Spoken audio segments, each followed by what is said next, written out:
வணக்கம். வசியின் வாசிப்புகளில் சிவகாமியின் சபதம் 2ஆம் பாகம் காஞ்சு முற்றுகை. அத்தியாயம் 24. புள்ளலூர் சண்டை. கண்ணபிரான் ரதத்தை விட்டு குதித்து குதிரைகளின் தலைக்கயிறுகளை பிடித்து கொண்டே சிவகாமியை நெருங்கி வந்து, தங்கச்சி, இதென்ன? இங்கே எப்போது வந்தீர்கள்? இது என்ன ஊர் என்று துரிதமாய் கேட்டான். சிதம்பரம் போகலாம் என்று கிளம்பி வந்தோம் அண்ணா.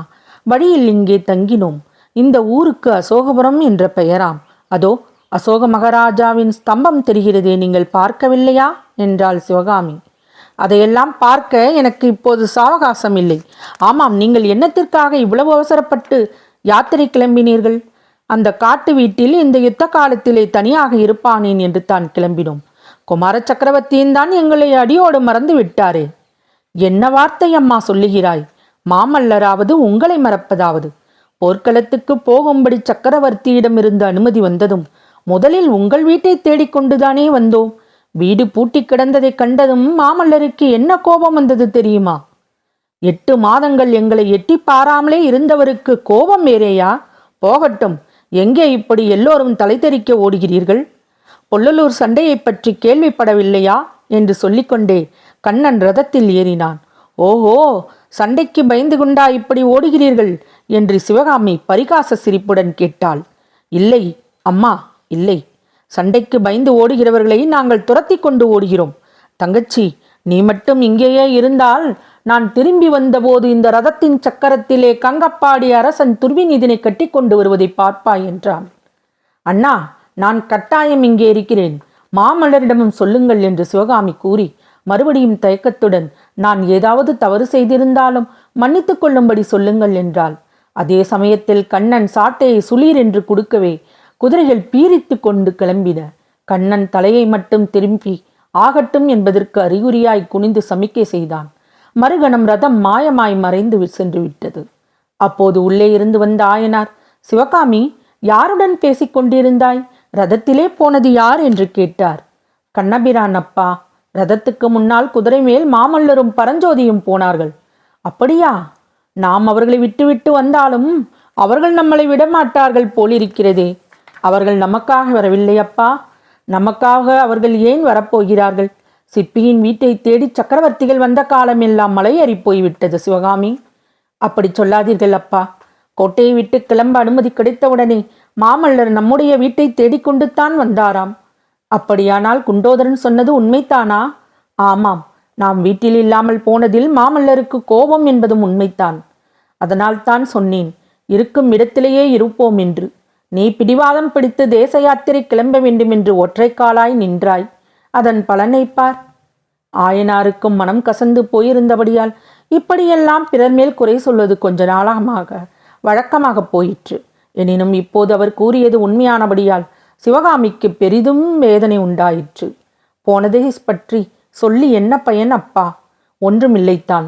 இருந்தாலும் இந்த வழியாய் போனவர்கள் சற்று நின்று நம்மை பார்த்துவிட்டு போகக்கூடாதா? ஒரு காலத்தில் மாமல்லர் நம்மிடம் எவ்வளவு பிரியமாக இருந்தார். பிரியத்துக்கு இப்போது தான் என்ன குறைவு வந்தது? இது யுத்த காலம் அல்லவா? அதனால் எல்லோருக்கும் அவசரமாக இருக்கிறது. திரும்பி வரும்பொழுது மாமல்லர் இங்கே வந்து நம்மை பார்ப்பார் என்று கண்ணபிரான் சொன்னான் அப்பா. அந்த மட்டில் சந்தோஷம். ஆனால் எதற்காக இப்படி எல்லாரும் ஓடுகிறார்களாம்? புள்ளலூர் என்னும் இடத்தில் பெரிய யுத்தம் நடந்ததாம். ஓஹோ, யுத்த களத்தில் இருந்து தான் இப்படி ஓடுகிறார்களாக்கும். ஆகா, காலம் எப்படி மாறிவிட்டது! முன்காலத்தில் போருக்கு புறப்படுகிறவர்கள் வெற்றி அல்லது வீர சொர்க்கம் என்ற உறுதியுடன் கிளம்புவார்கள். போர்க்களத்தில் முதுகு காட்டி ஓடுவதைப் போல கேவலம் வேறொன்றுமில்லை என்று நினைப்பார்கள்.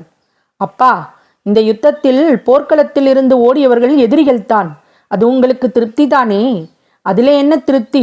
சுத்த வீரர்களை வென்று ஜெயக்கொடி நாட்டினால் புகழும் பெருமையும் உண்டு. புறமிதுகிட்டு ஓடுகிறவர்களை துரத்தி ஜெயிப்பதில் என்ன கௌரவம் இருக்கிறது? எந்த வழியிலும் ஆயனாரை திருப்தி செய்ய முடியாது என்பதை கண்ட சிவகாமி அவருடன் பேசுவதில் பயனில்லை என்று தீர்மானித்து மௌனம் பூண்டாள். இருவருடைய உள்ளங்களும் வெவ்வேறு சிந்தனையில் ஆழ்ந்தன. அன்று சூரியன் அஸ்தமிக்க ஒரு நாழிகை இருக்கும்போது குண்டோதரன் திடும் பிரவேசமாக வந்து சேர்ந்தான். அவன் எங்கே போயிருந்தான்? புத்த பிச்சுவை கண்டுபிடித்தானா? குதிரை திரும்ப கிடைத்ததா என்னும் விஷயங்களை பற்றி ஆயனாரும் சிவகாமியும் ஆவலுடன் அவனை விசாரித்தார்கள். அதை ஏன் கேட்கிறீர்கள்? போங்கள், உங்களுடைய சொல்லை தட்டிவிட்டு புத்த பிச்சுவை பிடிப்பதற்கு ஓடினாலும் ஓடினேன், நேரே யுத்த களத்திலே போய் மாட்டிக்கொண்டேன். அப்பப்பா, இந்த மாதிரி பயங்கர யுத்தத்தை நான் கண்டதும் இல்லை, கேட்டதும் இல்லை என்றான் குண்டோதரன். சிவகாமி, என்ன சண்டை, எங்கே நடந்தது, சண்டை முடிவு என்ன ஆயிற்று என்று கேட்டாள். அதன் பேரில் குண்டோதரன் புள்ளலூர் சண்டையை பற்றி விவரமாக கூறினான். பழந்தமிழ் நாட்டின் சரித்திரத்தில் பிரசித்தி பெற்ற அந்த புள்ளலூர் சண்டையை பற்றி இப்போது வாசகர்களும் தெரிந்து கொள்வது அவசியமாகும். வாதாபி புலிகேசியின் சைன்யம் பல்லவ ராஜ்யத்தின் மீது படையெடுத்து வந்த சில நாளைக்கெல்லாம் கங்க நாட்டு அரசன் துர்விநீதனுடைய சைன்யம் திரண்டு பல்லவ ராஜ்யத்தின் மேற்கு எல்லையில் வந்து நின்றது. வாதாபி சைன்யத்தினால் பல்லவர் படை முறியடிக்கப்பட்டது என்ற செய்தி வந்ததும் பல்லவ ராஜ்யத்துக்குள் பிரவேசிக்க ஆயத்தமாக அந்த சைன்யம் காத்து கொண்டிருந்தது. ஆனால் திடீரென்று துர்விநீதனுக்கு என்ன தோன்றிற்றோ என்னவோ தெரியவில்லை. ஒரு நாள் கங்க நாட்டு சைன்யம் பல்லவ ராஜ்யத்துக்குள் நுழைந்து விட்டதென்றும் காஞ்சியை நோக்கி முன்னேறி வருகிறதென்றும் தெரிந்தது. இதையறிந்த மகேந்திர பல்லவர் வடக்கு போர் முனையிலிருந்து குமார சக்கரவர்த்திக்கு கட்டளை அனுப்பினார். திருக்கழுகுன்றத்தில் பாதுகாப்பு படைகளுடன் சென்று கங்க நாட்டு சைன்யம் காஞ்சியை அணுகுவதற்கு முன் அதை எதிர்க்கும்படியாக சொல்லி அனுப்பினார். இத்தகைய கட்டளைக்காக 8 மாத காலமாக துடிதுடித்துக் கொண்டிருந்த மாமல்ல நரசிம்மர் தளபதி பரஞ்சோதியுடன் உடனே கிளம்பிச் சென்று திருக்கழுகுன்றத்தில் இருந்த படைக்கு தலைமை வகித்து நடத்தி சென்றார். காஞ்சி நகருக்கு தென்மேற்கே 2 காத தூரத்தில் புள்ளலூர் கிராமத்து எல்லையில் 2 சைன்யங்களும் சந்தித்தன.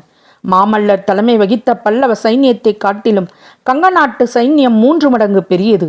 ஆனாலும் மாமல்லரின் வீரப்படை கங்க நாட்டு சைன்யத்தின் மேல் எதிர்பாராத சமயத்தில் இடி விழுவது போல விழுந்தது. மாமல்லரும் பரஞ்சோதியும் கையாண்ட யுத்த தந்திரங்களும் போர்க்களத்தில் முன்னணியில் நின்று நிகழ்த்திய வீரச் செயல்களும் பல்லவ வீரர்களுக்கு இணையில்லாத உற்சாகத்தையும் துணிச்சலையும் அளித்தன.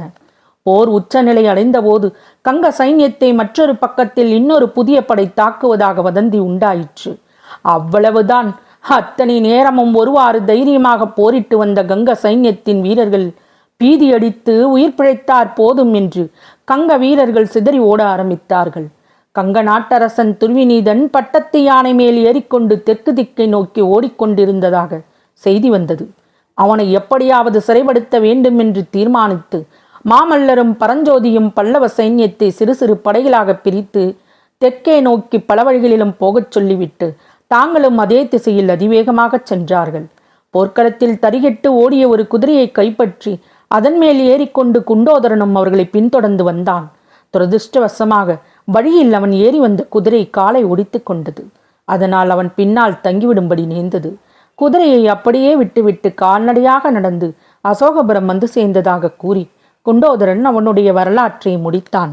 தொடரும். வசியின் வாசிப்புகள் பிடித்திருக்கும் என்று நம்புகிறேன். எனக்கு சப்ஸ்கிரைப் செய்து, லைக் செய்து, ஷேர் செய்யவும். தங்களின் மேலான கருத்துக்களை கமெண்டில் பதிவிடவும். அதுவே எனக்கு உற்சாகமூட்டும். நன்றி.